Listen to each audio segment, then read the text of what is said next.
આમ તો રાજા રણછોડના આ ત્રીજા ચોથા સેવા કેમ્પની અંદર આપણે સૌ એક ભાઈને આશીર્વાદ આપવા આવ્યા છો. આ બધા અને સેવા આપવા રાજા રણછોડની આવ્યા છે, તો આપણી એ સેવા ખાલી જવાની નથી.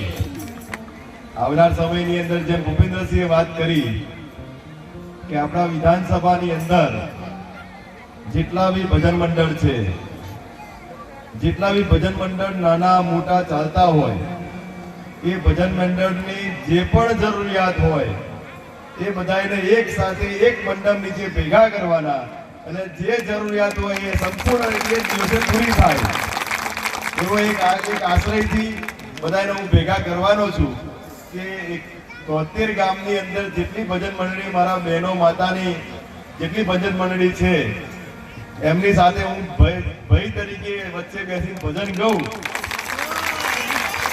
અને આપના આશીર્વાદ મળે અને આપ સૌના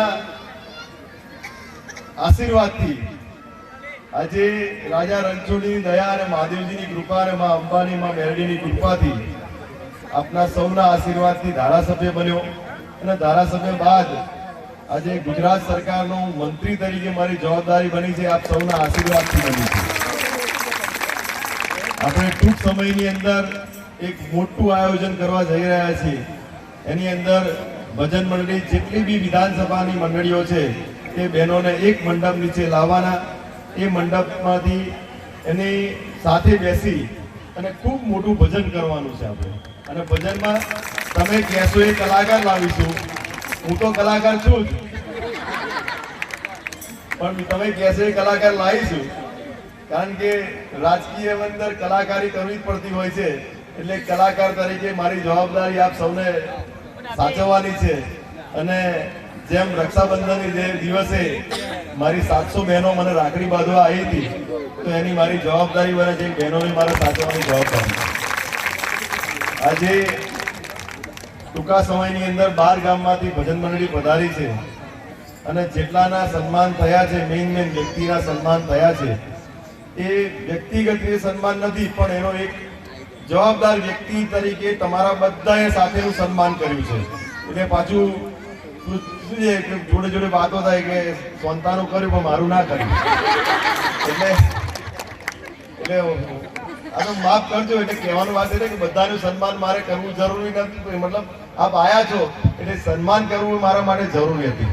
એટલે આટલા બધા આપ પધાર્યા છો અને આજે ખૂબ સારું આયોજન અમારા ભૂપેન્દ્રસિંહ અને મારી શિવાજી ટીમે કર્યું છે. અને શિવાજી ટીમ મારી, હું તો ખાલી કહીને જ નીકળી જાઉં છું અને પછી શિવાજી ગ્રુપ એની જાતે શું કરે છે, કઈ મંડપ બંધ છે એ મને ખબર હોતી નહીં, પણ એ મારી ટીમ રાત દિવસ એક કરી અને આ ટીમ એનું વ્યવસ્થિત રીતે કામ કરે છે. એટલે હું એને બી અભિનંદન પાઠવું છું. અમારા ભૂપેન્દ્રસિંહ અને ગૌતમ ને બધાય મારા સૌ ટીમ વ્યવસ્થિત રીતે આ કામ કરી રહ્યા છે. તો આજે ટૂંક સમયની અંદર આપણે ચોથો સમૂહ લગ્ન આવી રહ્યો છે.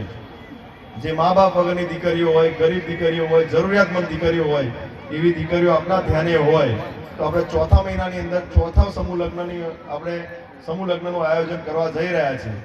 જે દીકરીને મા બાપની ચિંતા નહીં, તકલીફ હોય છે, મા બાપ વગર એની જીવનમાં કેવી રીતે લગ્ન કરીશ એની ચિંતા હોય છે, એના બાપ કુટુંબના લોકોની એની ચિંતા હું એક બાપ તરીકે, એક ભાઈ તરીકે હું નિભાવું છું. તો આપ સૌની વિનંતી છે કે જે બી મા બાપ વગરની દીકરી, જરૂરિયાતમંદ દીકરીઓ હોય એવાનું આપણે ધ્યાન દોરવું. 18 ઉપરની દીકરી અને 21 વર્ષ ઉપરનો દીકરો હોવો જરૂરી છે.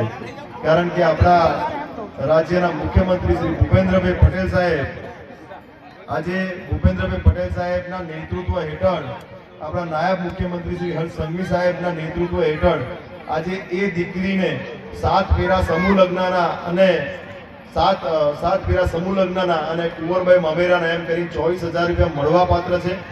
આપણે એને ફ્રીજ, ટીવી, ઘરઘંટીથી માંડી તમામ કર્યાવર આપણે આપીએ જ છીએ, પણ વધારાનું આપણા યશસ્વી વડાપ્રધાન નેતૃત્વ હેઠળ, મોદી સાહેબના નેતૃત્વ હેઠળ આપણા ગુજરાત રાજ્યના મુખ્યમંત્રી જે સેવા આપી રહ્યા છે, આજે જે દીકરીઓની લાગણી છે એ દીકરીઓને તકલીફ ના પડે એટલા માટે 24,000નો ચેક એને મળવા પાત્ર હોય છે.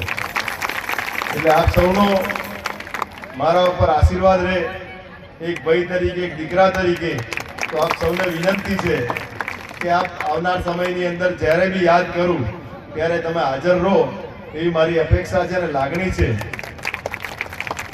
તમારા ભાઈની ચિંતા તમારે કરવાની છે, તમારો ભાઈ તમારી ચિંતા કરશે, ખર્ચની કોઈ ચિંતા કરવાની તમારે થતી નથી. એ મારી જવાબદારી છે. એટલે આપ સૌને આજે અહીં આવ્યા છો, આપ સૌને મારું નતમસ્તક નમાઈને હું વંદન કરું છું. જય રણછોડ, જય માતા. My school is one such future-ready school where I understand each and every concept taught in the class and don't rote learn, where teachers don't just use books and blackboard to teach but use new ways of teaching and learning like audiovisual learning, activity-based learning and group activities which enhances my conceptual understanding. My school also teaches coding, which is an important 21st century skill. Not just that, I get an opportunity to showcase my skill on a national platform. And with all this, I acquire important skills that make me future ready and confident. Would you also like to know where is my future ready school? Visit now and see for yourself.